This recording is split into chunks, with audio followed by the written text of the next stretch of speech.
indeed. Yes. Well, now, we're in the midst of, I guess we're about halfway through, right? This is the fourth performance of the Jazz Room Series this year, coming up on Sunday with this All-Star Band. And the next one is happening on November 4th, and it's the Count Basie Orchestra concert with a mini set of Basie arrangements by Thad Jones. And we're going to play something from one of my actually favorite Count Basie recordings. Yeah, and you know, the Breakfast, Dance, and Barbecue recording.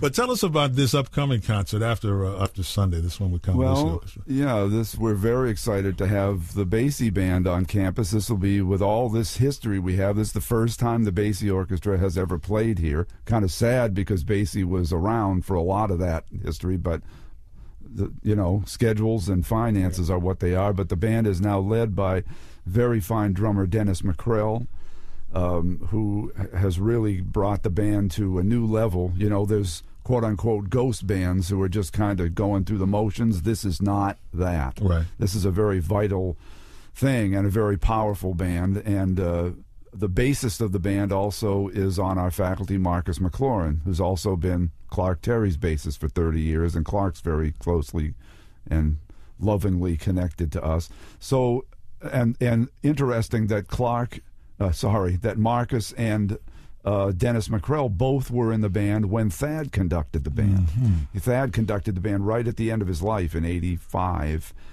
and not many people realize that when Thad was a member of the Count Basie Band, you know, he's the famous soloist on April in Paris. Yes. You know, I believe, as Thad said it, that was take number 26 that he finally played.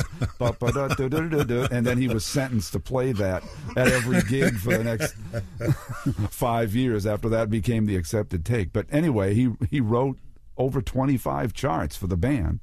And we have what we call the Living Jazz Archives at William Paterson, which is a relatively new thing. It's been around 3.5 years, and it's really another way to connect the students directly to that jazz history. We have Thad Jones Archive, we have the aforementioned Clark Terry Archive, and we have James Williams Archive there.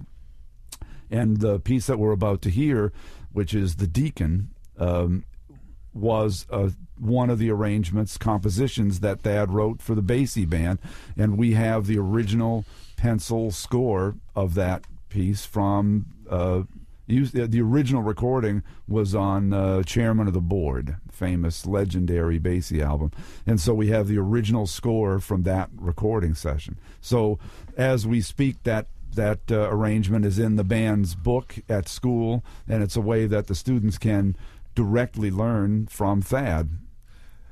David Demsey, Mulgrew Miller from William Paterson here in our studios here at Jazz 88 on this Wednesday morning. From Breakfast, Dance, and Barbecue, Count Basie and the orchestra with The Deacon.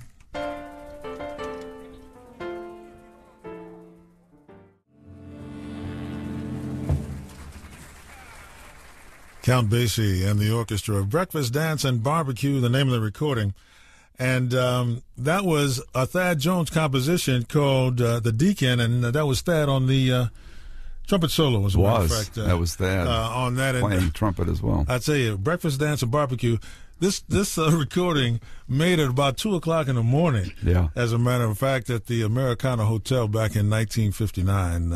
And they just got in, unpacked, and got started, and it turned out a great record, as I mentioned, one of my favorites. That's to me one of the best kind of documents of the energy and power of that band. And, you know, as a teaching tool, it's great because students can, because of the way it was recorded, it's kind of close mic'd, unlike the real modern reverb that they were using at the time. Right. It's close mic, so students can put a headphone on, pick their horn up, and you feel like you're playing in the band. Right. You take one of Thad's parts that he wrote, and you really learn where that time is and what it's like to sit in that band. It's a great record. David Demsey, the coordinator of the Jazz Studies program at William Paterson University, and Mulgrew Miller, the director of the program, here in our studios today, talking about the concert coming up on Sunday. It's going to be a great affair, 4 o'clock at William Paterson University. They are celebrating the 35th anniversary of the Jazz Room Series with the WPU Alumni Super Band, and it's the fourth in their series this year.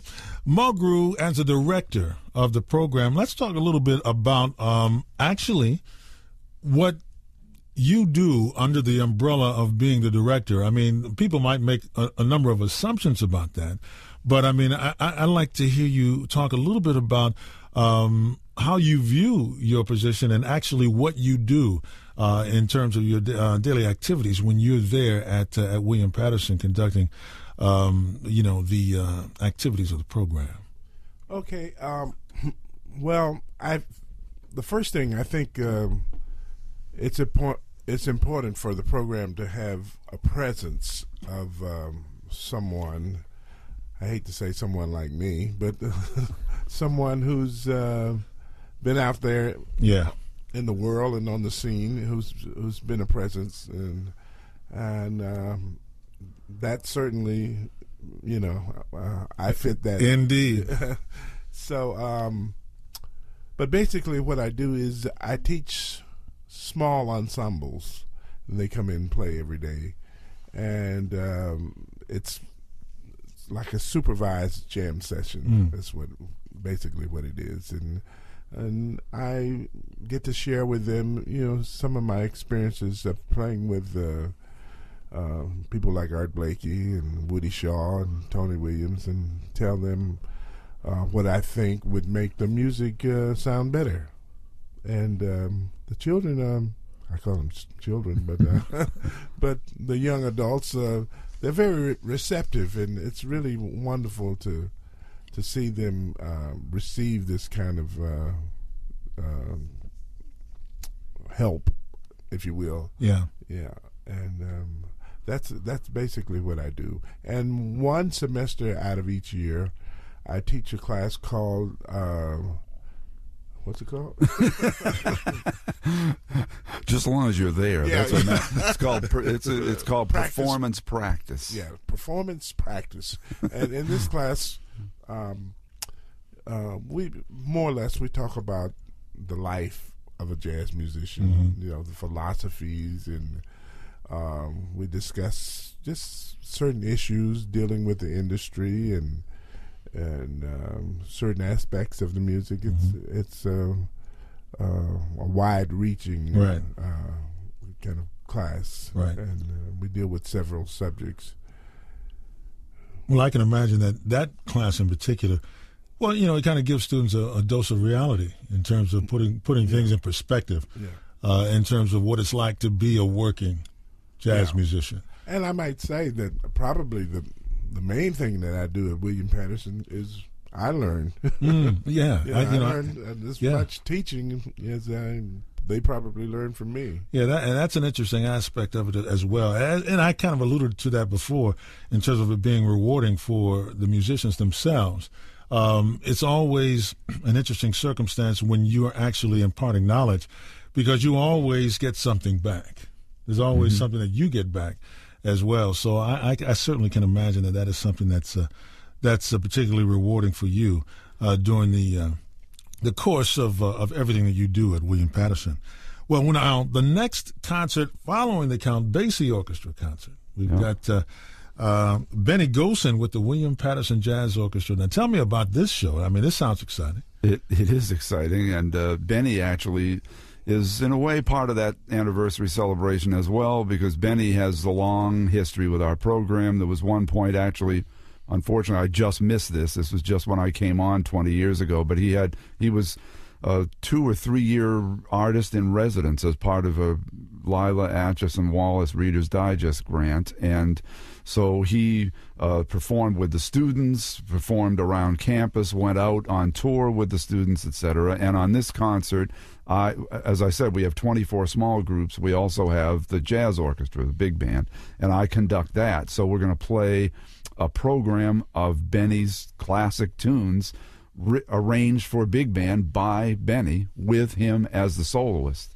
And as far as I know, I don't think he's ever recorded these charts. So if you want to hear these big band versions of those classics, you have to come hear Benny do it. That's right. And he's, as Mulgrew can attest, I just heard him at the Jazz Standard a few months ago with Benny. Benny still playing at full force. Yeah. And he's what is he, 82, 80? About that now? Yeah. Mm-hmm. Yeah. Yeah, as Clark Terry says, yes, he's a young man. That's right. Now, that concert's on Friday, December 7th. The Count Basie Orchestra concert on Sunday, November 4th, a part of the Jazz Room series at William Paterson University. Well, speaking of Benny Golson, why don't we hear one of his classic compositions? We're going to hear something from the recording that Benny and Art Farmer made when they co-led the Jazz Tet. Here's Blues March on Jazz 88.